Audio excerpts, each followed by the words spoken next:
یہ نا امیر معاویہ نہیں کہنا چاہیے، یہ ناسبیت کی اصطلاح ہے۔ ہمارے بدی الدین شاہ صاحب رحمۃ اللہ علیہ کہا کرتے تھے کہ اگر آپ امیر ابو بکر، امیر عمر، امیر عثمان، امیر علی کہہ رہے ہیں تو آپ امیر معاویہ بھی بولو، مسئلہ ہی۔ لیکن علی کو حضرت علی کہہ رہے ہو اور معاویہ کو امیر معاویہ کہہ رہے ہو، اس کا کیا مطلب ہے؟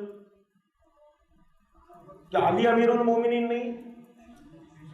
تو اس لیے یہ بات ذہن میں رکھیں، امیر ابو بکر، امیر عمر، امیر عثمان، امیر علی، امیر حسن، امیر معاویہ۔ اسی طرح امام حسن، امام حسین نہیں کہنا چاہیے، یہ رافضیت کی اصطلاح ہے۔ اگر آپ امام ابو بکر، امام عمر، امام عثمان، امام علی کہتے ہیں، آپ امام حسن، امام حسین بولو، کوئی پریشانی نہیں۔ سمجھ رہے بات؟ یہ ضرور تمیز رکھا کریں۔ یہ چھوٹی چھوٹی سی باتیں